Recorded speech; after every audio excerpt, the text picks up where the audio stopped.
it seems like women used to be more in society emotionally available in, I guess, life, and wanting more relationship and emotionally available and needing more from a man. But I'm curious today, from both of your perspectives, who are more emotionally available today? Is it men or women? What do you think? I think it's tricky to answer because the men I work with, the majority of the time, they're actually looking for something stable and they can't seem to access it with the women in this day and age. And I don't know if what's happened is because hookup culture has made women immune to connection now. They're kind of used to men just coming and leaving and not calling them and not labeling it, that they've almost come into dating with that expectation. And when women lose the kind of driving force of the connection, men don't know how to lead emotional connection. So as a result, we've got endless broken relationships occurring. So I don't know if women are breaking their connection because they want to or because they've been conditioned to because of Tinder and Bumble, which has just created a bunch of people who haven't really got the skills to maintain long-lasting connections, all finding each other and then breaking up with each other, finding each other and breaking up with each other. I've had clients say to me, I met this beautiful girl, and when I met her and we hooked up, she was like, you can go now if you want. I know you want to go home. And he said, no, I want to get to know you. But she was so used to men being in that state with her that they've taken relationships and seen them as kind of vacations from their real world, and they'll go back to their real world once the weekend is over.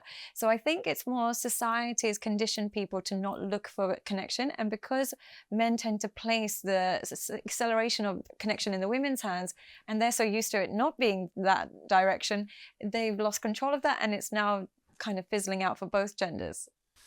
Interesting. Do you feel like people actually want to be in a long-term relationship, a committed relationship, or do they want to just have the feeling of a relationship for a weekend and be able to have it with multiple people, but never fully go deep with people?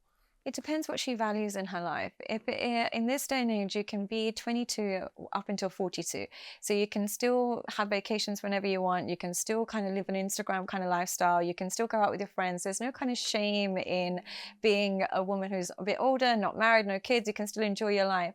So if that's something, if she values independence and she values freedom, then she's not going to be looking for connection. She's going to place connection beneath what she values in life. And that's men and women. I would say that applies to both. But if somebody values and recognizes that their root of happiness is their relationships, and their true happiness comes from when they don't need external stimulation and they don't need vacations and they don't need all of this, they actually want someone that they can stay home and get bored and do nothing with.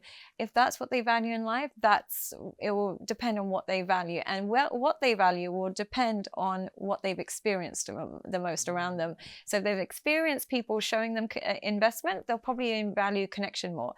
But if they've experienced being somebody's short-term fling every weekend, they'll start to get immune to connection and invested in stimulation instead. Interesting. What have you noticed or seen around? I don't know. I find it hard to. For you, it's that men want connection, but women are so jaded at this point that they're not offering it. Yeah, I feel like they now just go into it with a mentality that this man is probably going to be seeing other girls. He's probably going to be liking a bunch of pictures. He's probably going to be dating loads of girls on Tinder. I'm going to catch his dating profile, still be active. So instead of being the idiot in this situation, I'm going to take control and I'm going to replicate his behavior. And as a result, they're almost like cheat first before being cheated on, and that's become the mentality. And I think social media has had an impact on that as well. But it's almost like women are like, I'm no longer being the girl that cries over a cheating boyfriend. I'd rather be the one that has a backup boyfriend than be on the receiving end of this humiliation. I have to say, that feels like the vast minority of women. Yeah. And I might be, but here's where I might be on this jaded end, because I get the jaded men who've experienced those women. I probably lack access to the ones that are actually trying to just build a nice, healthy connection. It also feels like an interesting place to kind of pinpoint the issue, because I would say that even if what you said is true for the majority of women, which I think is the majority of women are actually quite the opposite of that the issue is, I would still circle back to the issue as one of male emotional unavailability. Okay.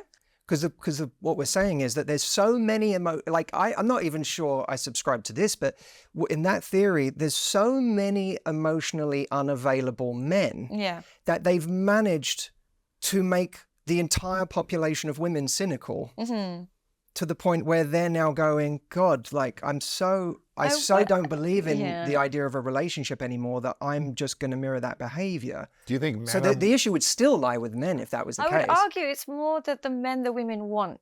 I would say that the tiny minority of men that most women want are the ones that, because of the alternatives and the options, they lack the investment. And as a result, the women's experience is all men are like this, but there's so many nice men, just like there's so many nice women, but people aren't giving those people as much of a chance. So it's almost like the popular kids in school are making the whole school look bad. But aren't men doing the same thing? Absolutely. I would agree 100%. Because if women are going for the top 1% of men are going for the top 1% of women, and both are going to have a harder time being emotionally available than other people, because that's just a natural kind of, when you have choice and a lot of it, then you're naturally going to be more difficult and especially if, you know, you have 90% of people chasing after you, that's going to be a harder place to be available. So I just don't know.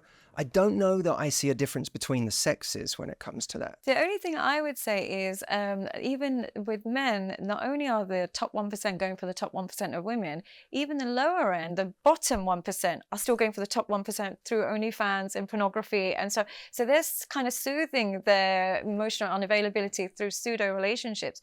So it's almost like the mid-range is there, but they're usually spoken for. So women in the dating pool are either experienced the top 1% who have loads of options, or the real bottom that have very little options but are so not used to human connection that they're a bit more addicted to pornography and video games. And the mid-range is more like they're already in committed relationships. They're the hard ones to find. They're the ones with relationship skills. They're already relationships. They already got kids. They're married. They're by that rationale, we're talking about 98% of men are emotionally available.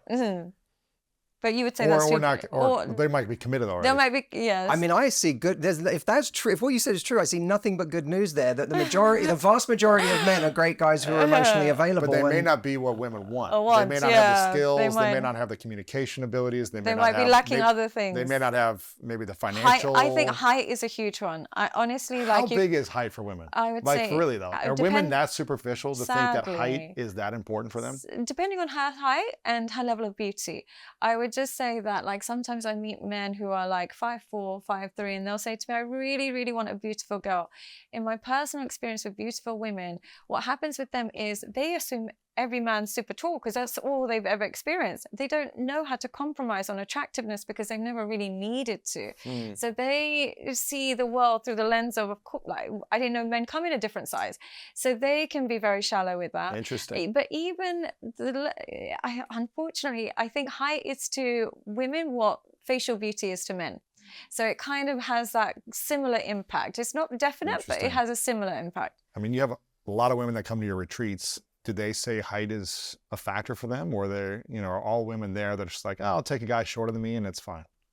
I tend to meet a lot of people who have reached a point in their lives where they're bringing a kind of awareness to their love life, where they're saying, I want to meet someone. I'm not 22 years old and showing up with this checklist of superficial things. They're conscious about it. But now they're older though, and they're like, I can't find a guy. I'm willing to kind of spread my options wider now. I would say that we all get to that point where we go, are the things that I once chased really, do they matter? Do they make any difference to my actual quality of life in a relationship? And height is an interesting thing. If you're a very tall woman, then it's natural, I think, for a lot of women to want someone who's of their height or not drastically different in that sense. But, I think a lot of people just get to the point where they go, this isn't the defining factor anymore. In the same way that a lot of guys realize chasing the prettiest girl at school is, I have to grow out of that because that doesn't make her the best partner. It doesn't make her a great person to spend time with. She might be, but it's not automatic. And so I think think it's a common thing for everybody to start to let go of some of those superficial factors.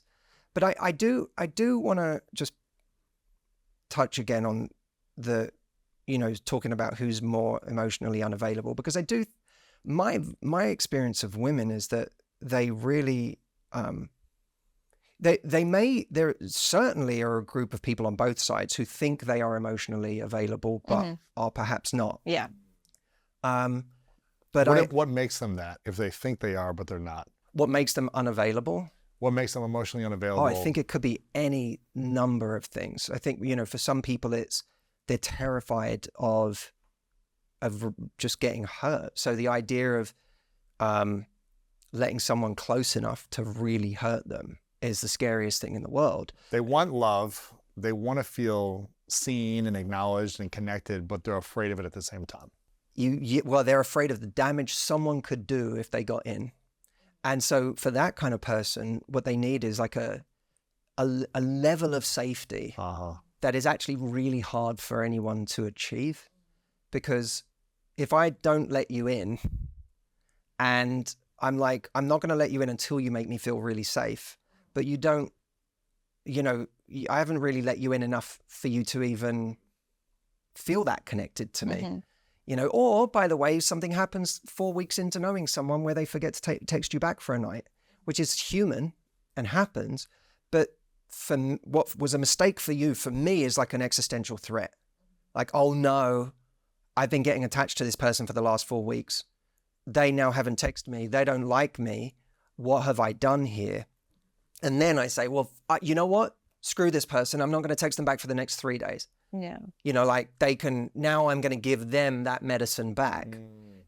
And it's not that this person's a bad person. It's just that they're so afraid that it's like, I can't risk you doing the damage you can do that's been done to me in the past, whether as a child or whether in a formative relationship. I can't risk you getting that close again.